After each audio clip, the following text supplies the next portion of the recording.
Welcome to episode 7, season 5 of A Whole Lot of Wolves. We're your hosts. I'm Joshua Buckley. I'm Paul LePage. Joining us from New York, our great producer, Alex Patakis. Hey. Doing the socials, as always, from Baltimore, Danny Paletti. Hello. And joining us once again from the newly formed Michigan Wolves, Joe Dylewski. Joe, we'll get to talking about the Villa game here in a little bit, but you were at FanFest this weekend, so why don't you tell us how exciting it was and what kind of activities you guys did? Well, thanks. Again, great to be back.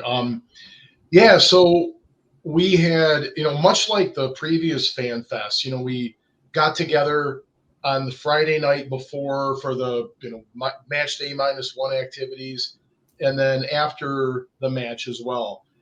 This one, we were able to get and secure Fado, the Irish pub, and on that afternoon and evening, the club had Jody Craddock, and it was a very informal, very casual meet and greet where he was hanging around with us and just getting a chance to meet the supporters. And on Saturday, it was a little more formal where they did a Q&A and gave out prizes. But it was we had a great crowd. Obviously, missing some of the usual suspects like yourselves, unfortunately, but we still had a chance to meet a lot of new people from the Chicago area in various places that travel. The thing I noticed about this FanFest was that the club's engagement was different. So the Premier League had very specific events where the club had attended. So, for example, if you remember from Nashville, we had the rooftop party, and they didn't do that this year. The Premier League actually had more of a club representative or delegate event at the Guinness Gate in Chicago. And then the FanFest itself was huge. I mean, there were 20-some thousand people.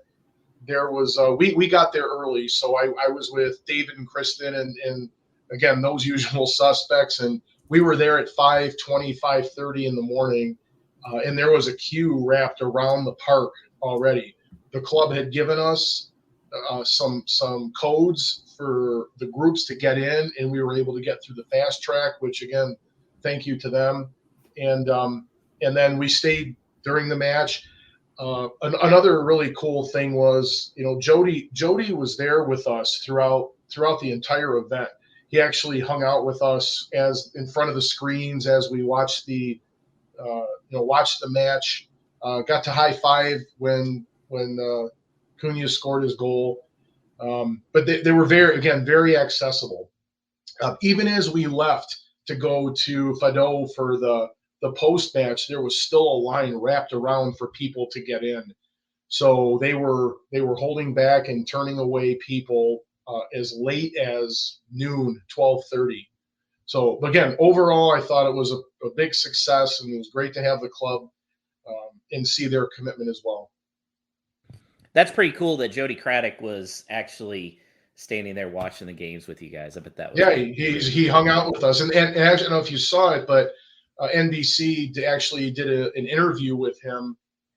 So we were on a screen, and kind of right behind us was this soccer pitch where they were interviewing Jody, and we were sitting there watching it, and then he walked over to us, and people started realizing who he was and coming up for signatures and things, and it was a lot of fun. Did somebody get him on FaceTime with Todd? That I don't know. Then we have failed. We have failed as friends of Todd DeWitt. So we'll have to see if we can fix that next time. Joe, sounds like an awesome time.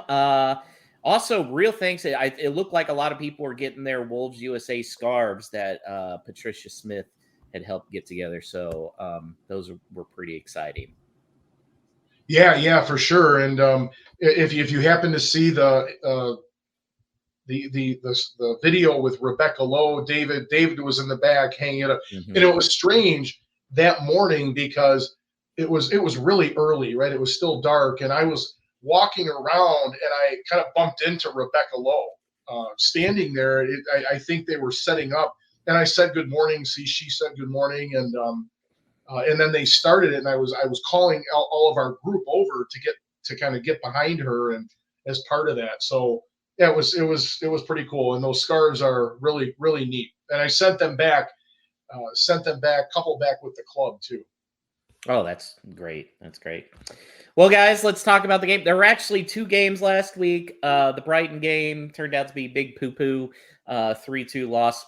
We'll mention a few things here and there, but we're going to focus mostly on that 3-1 loss at the Villa. Paul, it started out great. Cunha scored a great goal, 1-0 first half, just fantastic half, and then the wheels just came off. Is this getting a big concern now?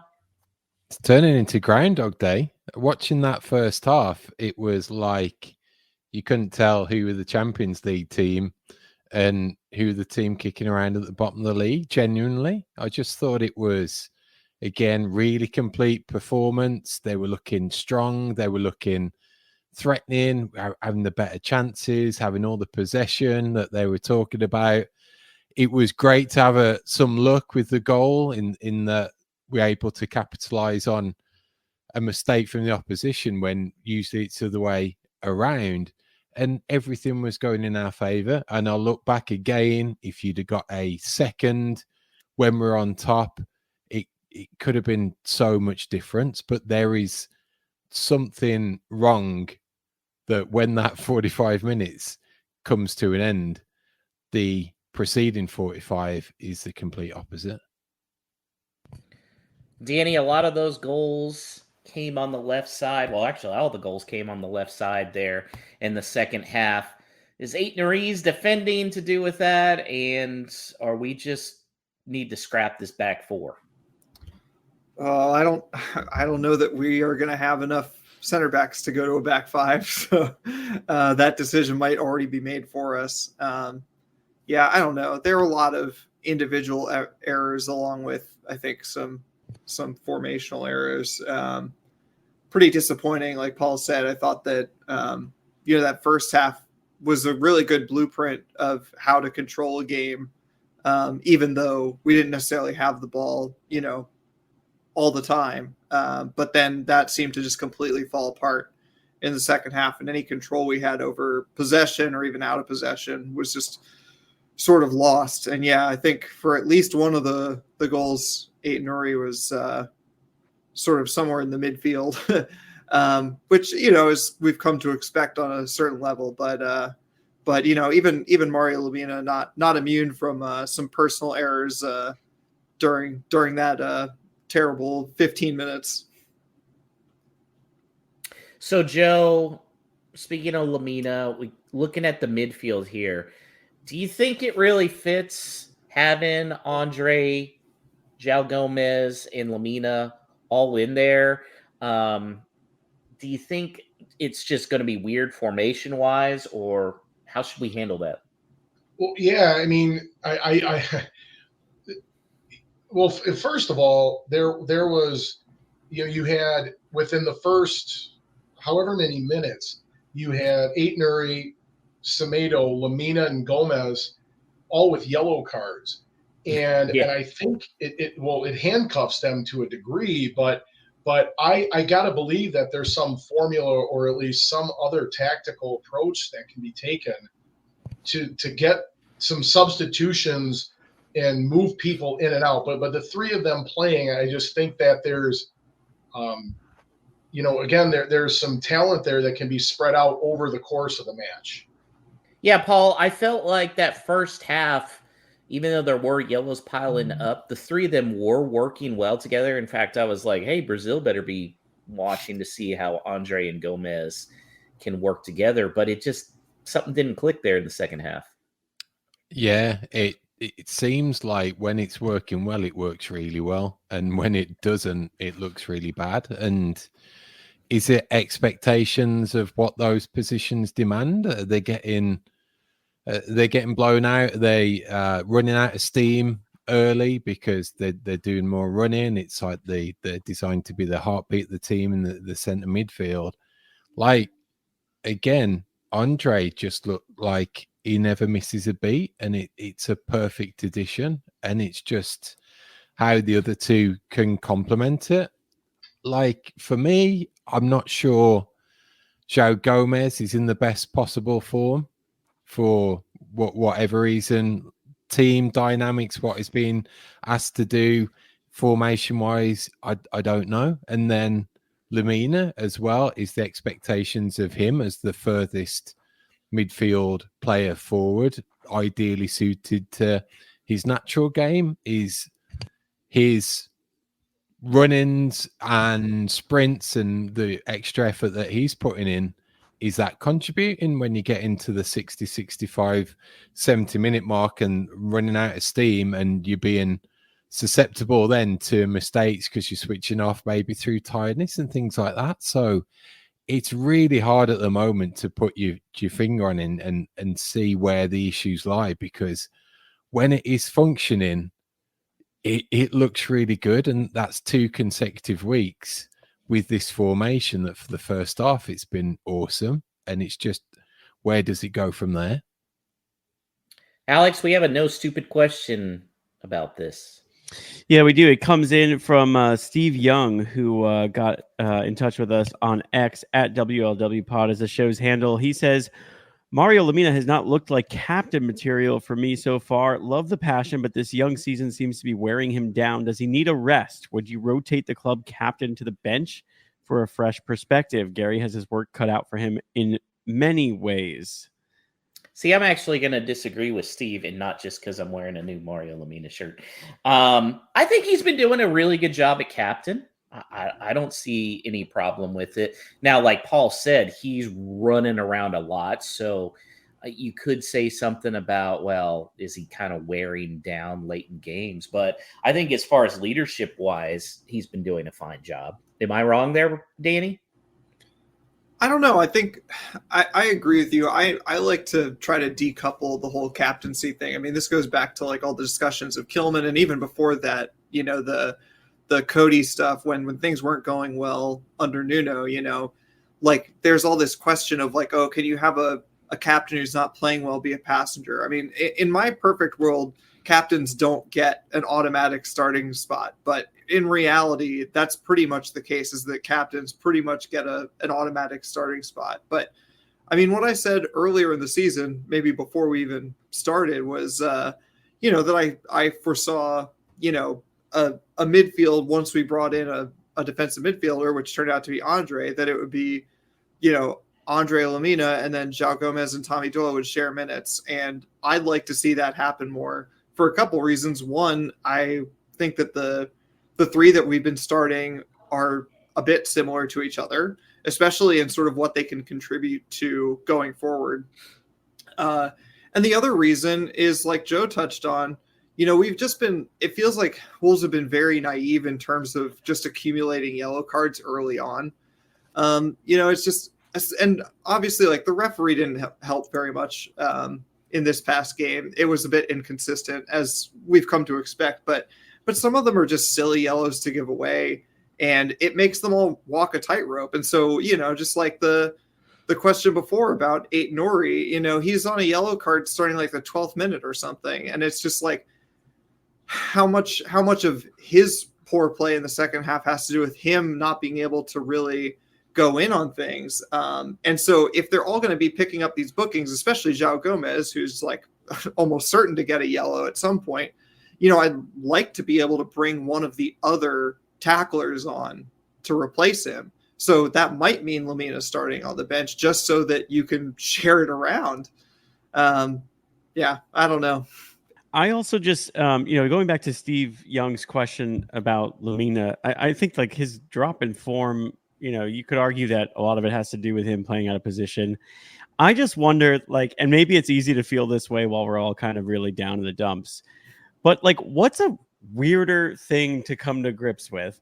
The fact that Ruben Neves was playing center back for one match, or that Mario Lemina still is sometimes like basically functioning as like a wide midfielder / winger for this team, or a number 10 for this team, when it's clearly not what his position is, when we've got a bench full of players who do some of those things. It just feels a little bit like stubbornness from Gary O'Neill in a certain way. It's odd to me. Like, I don't know. We always use that as an example of like that was just the absolute end of Bruno Lage. But like Ruben Neves is probably better at center back than Mario Lemina is at whatever the hell he's doing now. Don't you think, Paul? I think you've got potentially a player in the mold of Bellegarde that should be that player that should be playing between the lines as like a dedicated attacking midfielder. We've been crying out for this position for years.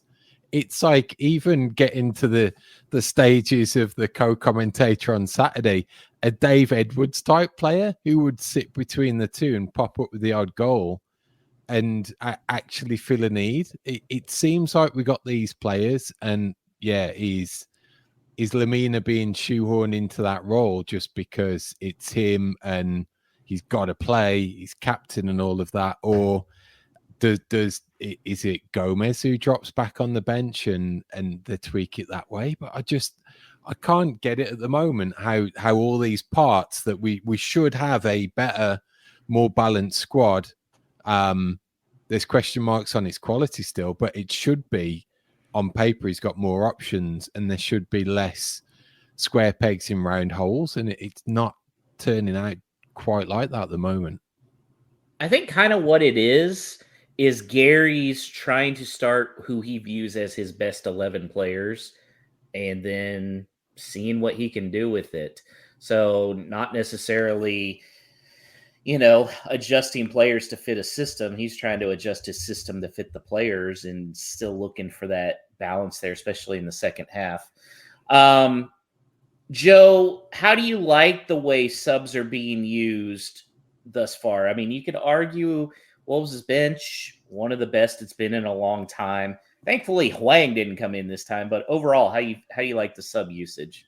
No, I agree. The depth is there, but I was just as surprised as Strand Larson was when he got subbed on Saturday. The look on his face was priceless. And again, I go back to that. You're sitting there with 4 players on yellow cards, and this was before Villa started scoring. And and again, Doyle didn't appear until almost the 80th minute, maybe.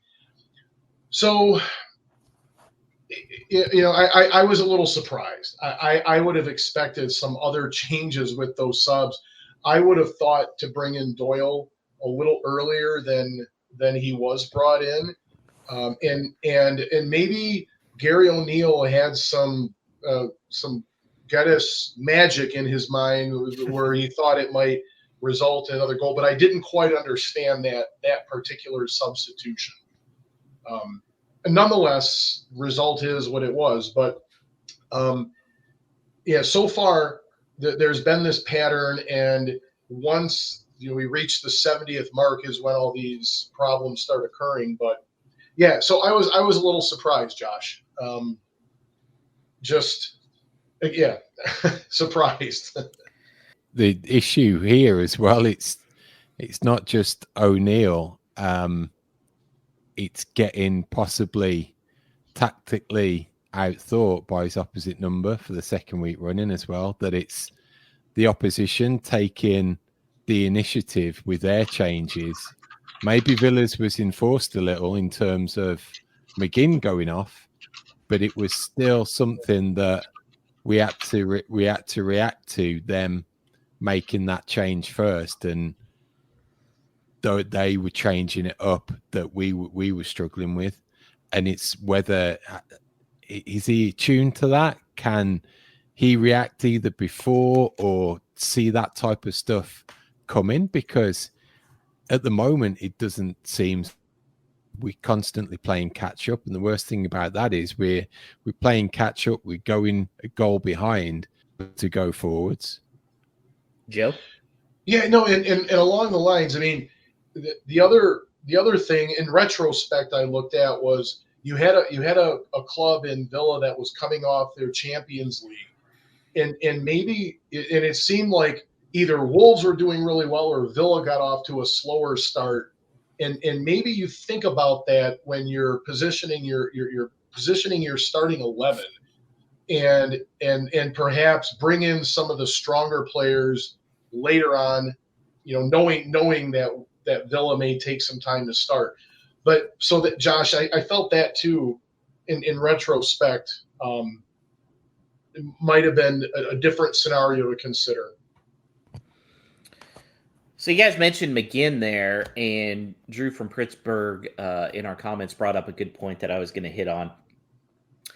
When we're talking Gary O'Neill, I've been obviously one of the huge supporters there and saying you got to stick with him. I was disappointed when Villa was down to 10 men that they didn't push there in the second half at the end of the first half. They just kind of played it out. And then it seemed, Paul, like they were almost comfortable just having a 1-0 lead and stopped attacking. Do you think that was O'Neill's tactics? And, that's concerning if it was. A little. Again, that first half, I'd have really liked to have seen us finish stronger and go for it. And not even necessarily them being down to 10, just that we had the momentum. And if we'd have got a second at that point, and then they had to come out and be extra attacking to try and get into the game, that should have been the perfect setup for us to be that more counter-attacking team that often we thrive in. So it was a big miss for me that we didn't go for the jugular at that point. I have to check with you, Paul. Are you still back in O'Neill, or are you gone out? I really want him to do well. I really want him to do well. But unfortunately, this ain't my first rodeo. And this is going back to some horror scenes of managers in the Championship and like going on years go by that sometimes you just know that they're done, that they're spent. And for whatever reason, they've lost the team, they've lost the dressing room.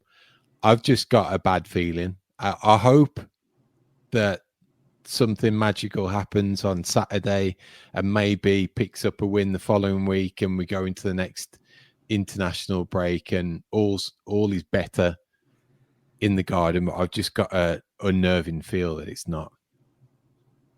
Joe, question for you. Do you feel like Americans are more patient with coaches and managers than English people are? That's Absolutely. not an offense, Paul. That's just kind of what I've realized is Brits will punt they're ready to punt their manager after 2 or 3 games. No, I absolutely. I mean, you have to remember, I've been a Detroit Lions fan for not to bring American football into this, but we've had our share of misery. What I've learned through that is, if a manager comes in and has a plan, you've got to give that manager a certain period of time to execute that plan.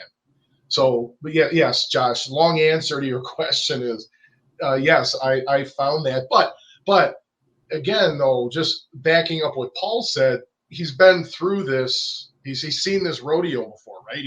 He knows, and you can tell when a football club is lost, right? You can tell when the manager's lost them.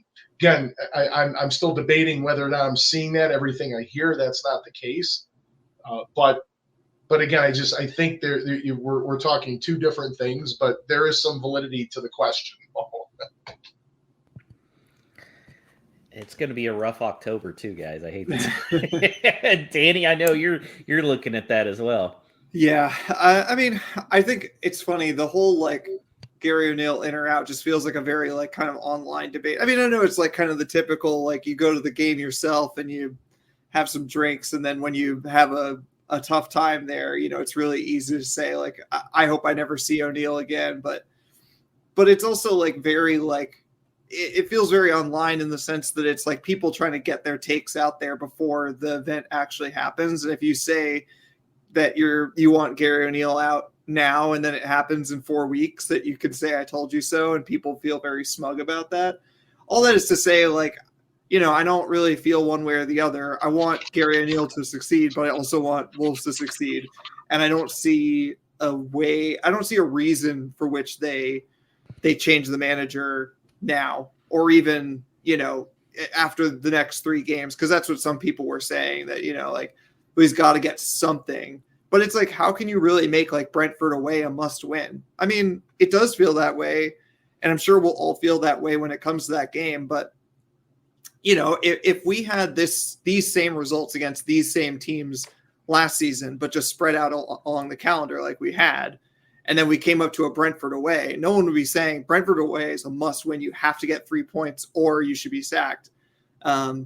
So it's all a little bit nonsensical. And the only thing that forces their hand is you need to stay in the Premier League, and you probably need to make a decision with enough time before the January window to actually make some changes. So, like, Gary O'Neill's under pressure, as he should be, as I'm sure he would admit that he should be, you know, and we just have to see if he can pull it out.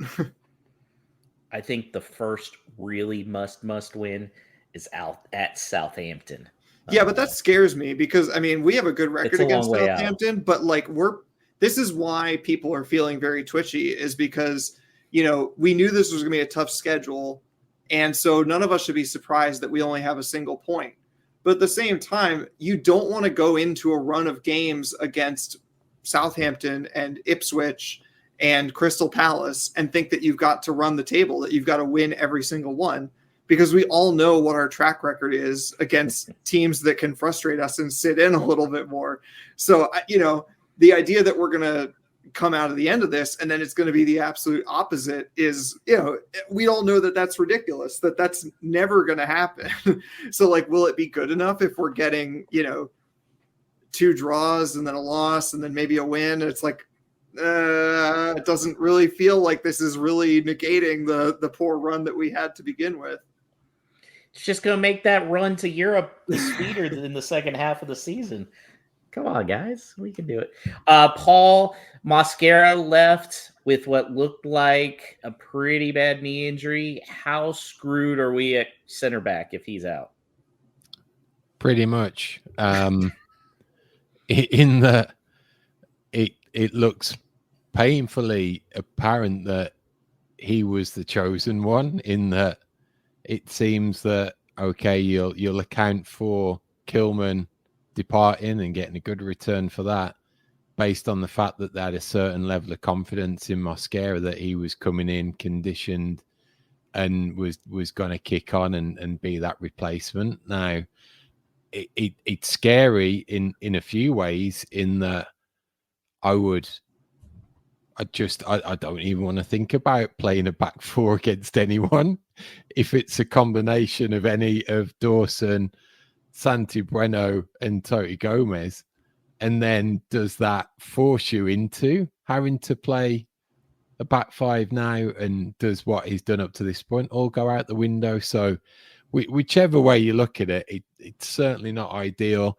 Could they, like, I've seen like a lot online about saying, well, you should have had that player planned for to bring in terms of Kilman. I'm not all in on that, because I still think there was an element of trusting that Mosquera was that guy. And for large parts of many of these games, certainly next to Dawson, he seemed capable at least. So it's just, it couldn't have happened at a worse time, just in terms of trying to find how this season's gonna mold, how this team's gonna mold, how the shape is. And ultimately, I feel really sorry for him as well, because he's not had the best run of luck in terms of injuries in a Wolves jersey, that's for sure. Okay, Alex, let's look at the Mosquera squeaky bum-o-meter, squeezy bum-o-meter. Where are you at? 1 to 10. 10 being panic. Am I kicking this off? Oh man. Yeah, you're good. What did I say last week? I think I said a 4 or 5. I'll said up it 5. 1. I'll up it 1 to a 6. I still feel generally okay, but the only thing that I'm starting to really question is the tone when Gary O'Neill speaks afterwards. And maybe this is to Danny's point of that he is feeling the pressure, but he does seem to be absolving himself of a lot. And that doesn't feel like the move of the Gary O'Neill that I feel like we all fell in love with last year, who sounded like he was the first guy to take accountability and then was also just going to be the guy who was just going to like wear this underdog mentality as like a, chip on his shoulder and push this team forward. Now all of a sudden he's a bookmaker, and like if Wolves are even the slightest underdog, it's like totally fine to lose to them, and we'll just say, well, we weren't really supposed to win the game anyway. That's 6 worthy. I'm borderline 7. That's a very different shift from everything that we were hearing that we were liking about him last year. And when you go to last year and the way that ended into now, it feels really, really familiar. And you start to hear a manager say some things that you really don't like. I mean, I haven't seen as much as Paul, not even close, but even in my brief time, I've seen this once before. So I'm a little worried. Yeah. I will say the odds comment, I think a lot of people are taking that way too literally. I don't think he was necessarily talking about money line odds or anything. That's kind of a general comment. And it seemed like everybody was like, oh, see, he's looking at the books or something. I don't necessarily think that. Joe, where are you at? Mascara squeezy bummometer. Well, I'm kind of beyond the squeezy bummometer, and I'm into the Richter scale with my level of concern. But I mean, there's a saying like a dead fish starts stinking at the head, and Gary O'Neill's comments seem awfully familiar to other comments I've heard in executive leadership, right? So yeah, I mean, I'm the absence of defense or the lack of defense at center back is concerning. So I'm at a pretty high rating on this one. Paul, you were the highest last week. Where are you at this week? I know you when you're heading towards DEFCON 3. Yeah, I'm still there.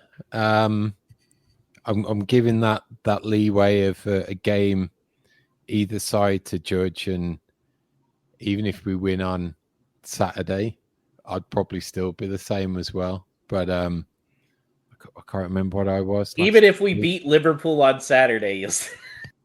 Yeah, well, because there's I love been, you, Paul. there's been too much said this so far. I'm really looking at that Liverpool game potentially like the Manchester City one like last year and hoping for a turnaround. I'm just not that convinced at this point. Okay, Danny, squeeze the meter. Like Alex, I'm going, I think, from a 5 up to a 6. And it's mostly just because sort of the manner of the losses has been really frustrating and doesn't point to a good trend. Whether that's Gary O'Neill or that's the players, it just feels like there's a lot of naivety there in terms of how to see out a game. And that is very frustrating and very worrisome. I look back at the games we've played, and I feel like really only Arsenal is the one where I said, like, both halves, I thought we fought valiantly and we expected to lose that one. And they won out of some good goals. And there wasn't really any like disasters of defending. But ever since then, the losses have all come with kind of this like chaos. And like I said, if we had these exact same results spread out over last season at various different points, no one would bat an eyelash at these things.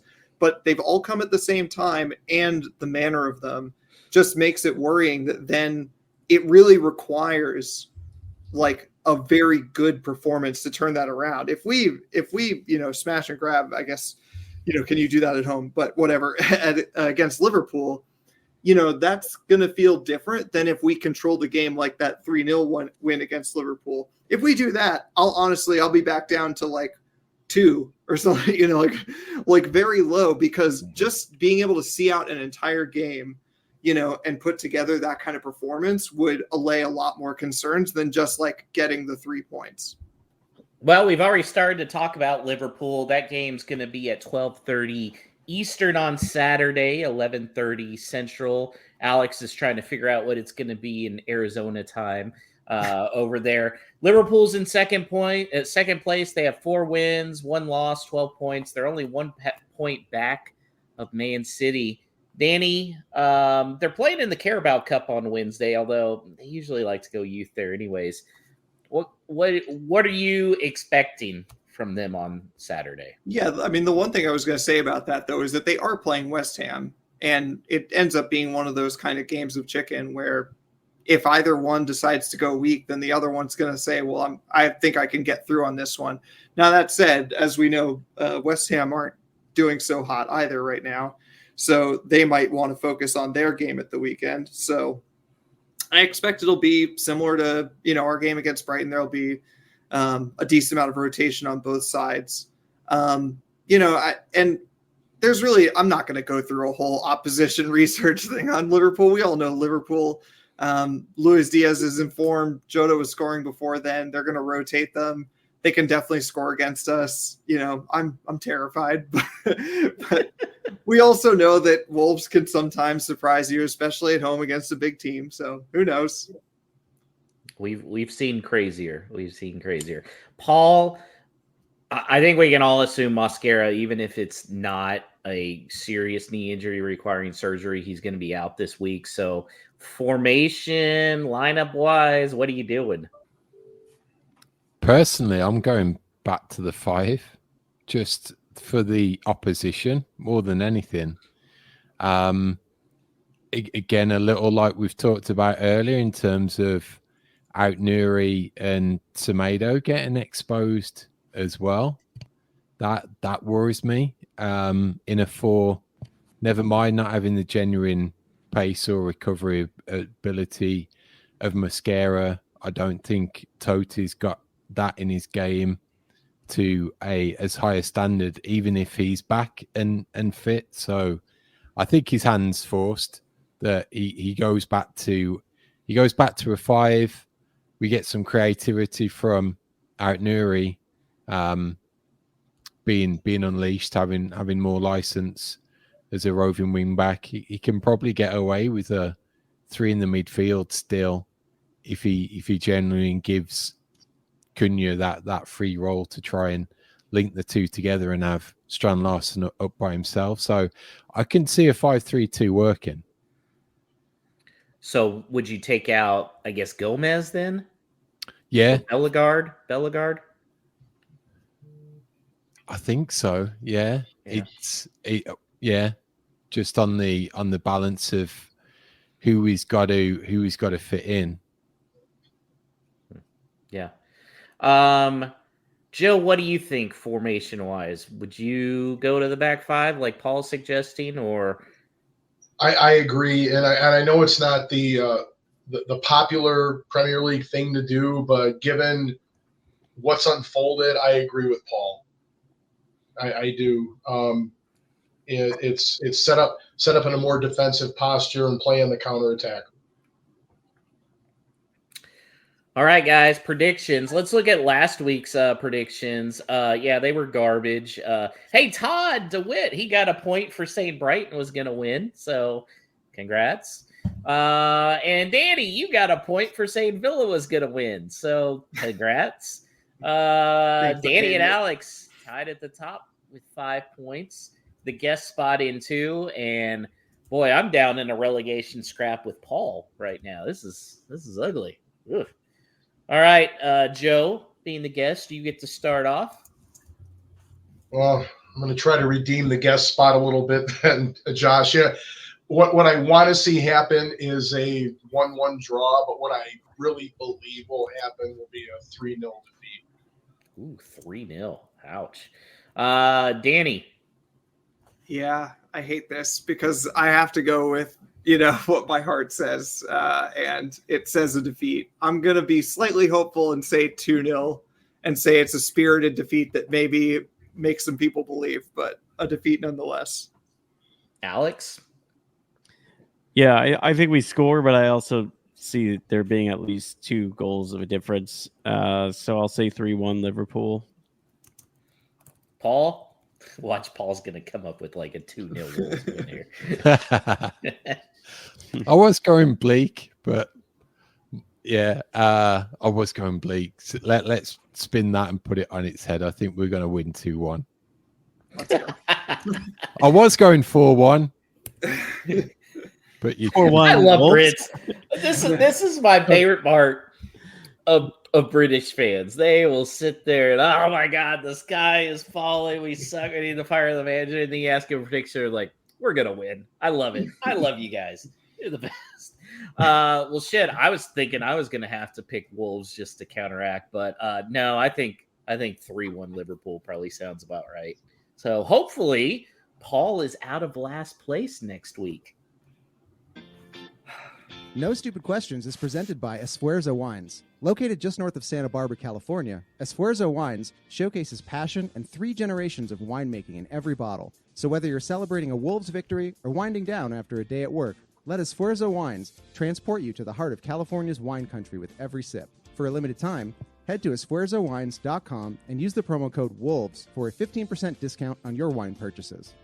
This message is intended for those of legal drinking age. Do not drink and drive. Excessive alcohol consumption may be harmful to your health. If you or someone you know is struggling with alcohol abuse, please seek help. Esfuerzo Wines reminds you to enjoy their products responsibly and in moderation. Favorite part of the show, even when the questions may suggest that we all are in a very dark place at the moment. It's No Stupid Questions, brought to you by Esfuerzo Wines. Each week, get in touch with us at WLW Pod on Twitter, and hello@wholelottofwolves.com is the show's email address if you prefer to send in questions via email. So we will kick this portion of the show off with a very simple question from Drew, who says on X, why do we do this to ourselves? So this one's definitely not for Paul because he was born in it. Well, he didn't really have that much of a choice, right? But that's when you start to question life. It is. I was like, what am I doing? It's like, am I unfulfilled in some way that from a young age I started living vicariously through these football players, that somehow I imagine that if I could, I'd be running out there with them, and now that I can't, it's just everything's invested in them. But if you were to speak to a rational person and told them what you go through on a weekend and putting podcasts together and just damaging your mood and mental health, they would look at you and genuinely think you were crazy. Like, I was thinking about it today. Like, I'll probably out the 3 prominent sports teams locally, I'll bandwagon probably the Texans the most. So when they're doing well, I'm more like, yeehaw. But like yesterday, they got totally they got smashed. I'm just like, water off a duck's back I can walk around today being totally jovial, but then I'm like, shit, I think back to Saturday and I'm just distraught again. So Drew, to answer your question, I don't know. I think I'm psychologically disturbed. So I'll say this, okay? Everybody knows I grew up Chicago fan. The Cubs were eliminated from the playoffs over the weekend. The Bears lost to the Colts. Let's see. The Texans got smashed. The Astros, who I root for because they're a local team, Yordan Alvarez got hurt. So really, it's in my nature to like pick Wolves as a squad because very clearly I'm a hardcore masochist. And even when I started following Alabama, they sucked. I've been kind of spoiled, and I didn't even have Alabama this weekend to cheer me up beating somebody. So yeah, it's just, I hate myself. So what you're saying is that of your sports teams, Wolves are actually doing the best. Yes. Well, I mean, Astros are doing the best, but their best player just got hurt. So I mean, it's then again, Wolves best defender just got hurt. So, I mean, Joe's a Detroit fan too, right? Just as bad. And I am Josh. And there are a couple teams I follow, right? So you've got my alma mater, which is Eastern Michigan. I follow Bama as well because of my son.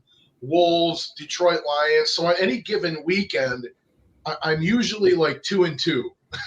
right? So a couple of my teams win, a couple of them lose. So it tempers just my whole outlook on things. And but yeah, Lions won. Tigers are sitting in a playoff spot right now. My EMU team won. Wolves lost, but I was in Chicago, so it was still a great time. For Brits that don't really know the NFL standard, it can get worse. Joe has been through an 0-16 season, the worst possible season you can have in the NFL, or at least at the time. So yeah, 1 point for Wolves. That's nice. And the Lions, they got relegated, right? Might as well. So the Lions would have been relegated many times over the years, but unfortunately, they'd be in League Two. For us. At least if there was relegation with the Lions, at least we would have had some hope the next season. Go and boss some high school teams. Right. Yeah, I don't know. I mean, it's the greatest question on earth is why do we do this to ourselves? Why do sports make us feel this way? But I will say that, genuinely, had some great friendships grow out of this online. And then even more specifically, not like too like lovey-dovey, but like this is a team that's really easy to like in a lot of ways. I mean, I don't want to get into like, oh, we better count our blessings. Like at least, he's not like Jose Mourinho who's like throwing the whole team under the bus, or like at least we don't have like players who make us feel ashamed to root for them. But like that is true. And whether they are doing enough or not, I don't know. I am not at Compton. I hope that they are. But like most of them, all of them, I don't know.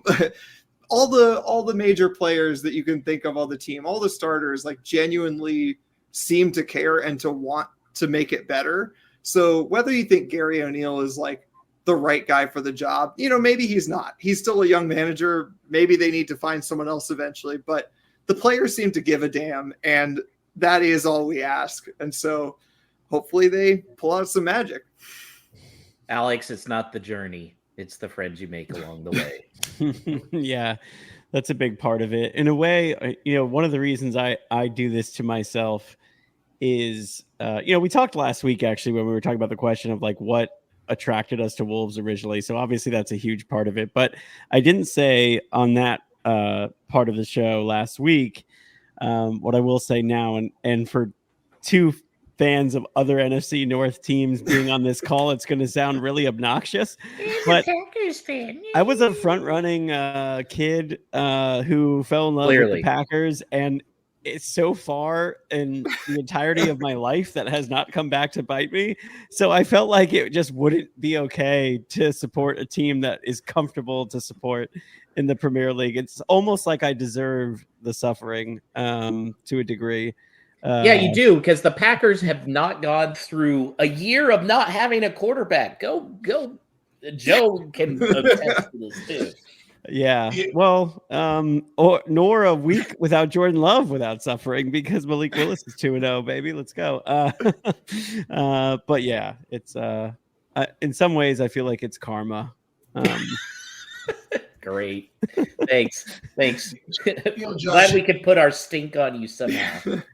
Yeah, Josh, I answer that question. I do it to myself. I lived in Wolverhampton. Wolverhampton is a working class town, hardworking people, very salt of the earth, good people. In Chicago, I spent a lot of time talking to Russell from Wolves, guy. And he was talking about just the Wolverhampton and like how the aerospace is starting to have a presence. Aerospace manufacturing is starting to have a presence in Wolverhampton. And it just reminded me of so many cities I've been to in the U.S. And that's why it's easy for me to root for this team. And I think that's why I do it to myself. They're a mid-market team. They're not a London team. They're not a Manchester. There's just a connection that I have that I'll continue to root for this team. And that's why I do it for myself. And the logo's still pretty badass too. Yeah. I won't lie, though. There was a moment on the weekend where I asked myself this same question, and I was in like a pretty dark place. Like, I'm kind of ashamed to admit like how impactful, Wolves collapses and losses can be on like my mental health, the rest of my weekend. Oh, my you need to watch relationship. games with Paul. You won't be ashamed after that. I'm a worse husband. I'm a worse like dog parent. I'm a worse everything. And I'm like, I don't have to do this. I sat there and I thought about it for a really long time. And I went to sleep being like, maybe I'll just take this a little less seriously.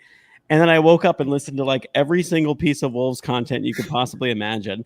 And I've talked myself into the fact that like we're going to turn this around. And, after Christmas, they're going to be like pushing for the top half of the table. So That's right. it's going to give me a continual cycle of pain. And I'm here for it. Okay. It's kind of like nice to talk about that too. Yeah. Well, meanwhile, Therapy. after these losses, I've been getting on the stationary bike. So, eventually we might be doing the podcast from that room, and I'll be like Dan John. Yeah, I was going to say Dan John showed it's doable. Yeah, you'll be the second person to ever work out mid-show. And that's good. That's a good release. It's much better than continuing to drink from 10 a.m. onwards. Which again, another. But that's what I want to do, and that's why I want Wolves to win. Yeah. Heard. Okay, let's get to a question from Stu, who asks on X. After Paul's appearance on Stories from the Pack a few weeks ago, it feels like we need the glory of match and shoot league ladders explaining to the groups. And how many times did you get a paper cut? Yes, definitely going to need some explaining on this one. So Paul. Step one, translate that whole sentence, because you lost me after you explained this thing. So how these used to come about in the preseason before the season started, the weekly soccer magazines, or I'm pretty sure the national newspapers sometimes did them as well, that it would be like a wall planner that you would take and you would stick up on the wall, and it was advertising for the publication. But what it came with was a bunch of tabs. So if you put the tabs in order for the leagues, the teams are on them. So from that point onwards, it would be your job each week to update those league tables manually using those tabs. And for the watchers, there's a picture on YouTube, and for the listeners, I hope I've explained it sufficiently. But to Stu's point about the paper cuts, is these are little, maybe an inch in diameter, little piece of paper. So you're trying to force them in. So you might cut your finger trying to get the push it in too much, and then you catch the bottom and you're like, shit, and you pull it out. So it was such a hassle. It's also describing prom night, right, Paul? It was such a hassle that after a Sunday, you'd get the results from the Saturday, and you'd spend a good hour of time changing these league places around. I must admit, I probably at the very most lasted maybe 6 weeks into the season of actually keeping up with any of them, and that was probably when we saw the bubble burst of another Wolves mid-table championship season come into the bright morning dawn, that might have a good start and then suddenly collapse, and it looked crappy from that point in. So yeah, that was the league ladders. It's a little like if you've got one of those wall planners for a big tournament and you write the results on and you see it all the way through to the brackets. But I've not heard yet of anything in American life that's an equivalent, that's for sure. I wish that I'd done any research before the show, which is a common feeling. But if I'd known what it was, I could have brought up my my spreadsheet that I keep, as you all know. So I'd started, I guess, I don't know, maybe the first year I started following Wolves. And once I got really into it, I was like, I just want to see the relative positions of all the teams from week to week, and not like, because a lot of places will do it where they then insert like a delayed game week earlier as if you won it back in November or whatever, which never made any sense to me. So I just wanted to see like, how did we move up and down the table? And so I created a spreadsheet to do that and to graph it live. And then there's obviously a separate tab that has all of our league positions week to week compared against each other. which does make me feel a little bit better. Not this season, obviously, but there was a time last season, even the season where Lopetegui came in, where people were freaking out. And I was like, we're still on pace to do better than Nuno's worst season. So I'm not like completely distraught yet. Very, very, very similar, except it shows you all of the weeks instead of just the current one. The closest thing I had, those little football helmets you could get in the quarter little thinny things at the grocery store. I actually had all of them for all the NFL. And so then I would adjust the standings every week using the helmets. And in fact, I had like a little shadow box where I'd adjust them. So moral of that story, we're all fucking nerds. There's also just something that seems like it would hurt so much more when you have to physically drop Wolves down to the bottom of the table at the end of a match week. I would start the season off, it'd be alphabetical apart from... So you're already at the bottom. Because everyone was pushed down, the Wolves are in the top. And that's pretty much the only time we're ever in there. So for this season, it would be like, we finally get a win. You have to like blow the dust off of the Wolves tab just to raise it up a few places. That's a good point, though. I will say we didn't get to this, but the league is still very tight. There are like 6 teams that don't have a win yet. I think like getting a win and some other results going our way, we could go all the way up to like 14th. Yeah. So I know that doesn't Europe. None of that equates to we are going to beat Liverpool and freeze out Mo Salah, but it is like a bit of hope that like we're not cast adrift yet. Yeah. I think it's going to get worse before it gets better, but it is going to get better. Right? Right, guys? Yeah. Sweet release. Yeah. Well, I could say about a lot of relationships. It's gonna get worse. Yeah. All right. Thank you for that explanation, Paul, and the visual of you as a young lad just moving Wolves up and down the league table, lots of times down. And thanks to Stu and Drew and everyone else who wrote in your no stupid questions. And thanks to our friends at Esfuerzo Wines for bringing you no stupid questions. 3 generations of winemaking in every bottle. EsfuerzoWines.com is the website. Go there. Place an order, use the promo code WOLVES, get a 15% discount on your order. You will not regret it. All right. I'm out of whiskey. So, Joe, tell everybody how they can get a hold of you. All right. Well, thanks, Josh. I am on, you can get a hold of me on Twitter at MishWolvesUSA, Instagram, MishWolvesUSA, Facebook, same thing, Michigan Wolves. We have a group. And then by email, it's wolvesmichiganusa@gmail.com. It looks like we will be having a watch party for Liverpool at Doyle's Irish Pub in Plymouth, Michigan on Saturday. And all are welcome. And roll tide, right, Joe? Roll tide. That's going to be a big one. So, yeah, we'll roll tide. Thanks to Danny on the socials, Alex producing, and to you, the listener or the watcher, because this show is for you. Please, if you've yet to do so, subscribe to our YouTube channel, and we really value your star ratings and reviews if you're able on the podcast platform of choice. We'll be back this time next week. We're going to review that Liverpool game and then preview that important trip to Brentford. So I will ask a little something different of you this week. After you've listened to the show or you've watched, please pick up the phone and call a friend or a family member that you've not heard of in a while. Could be exactly the thing that they need. And importantly for you, it could be exactly the thing that you need, as you never know what tomorrow may bring. But as you do, you can speak to them passionately and with love and say, up the mighty Wolves.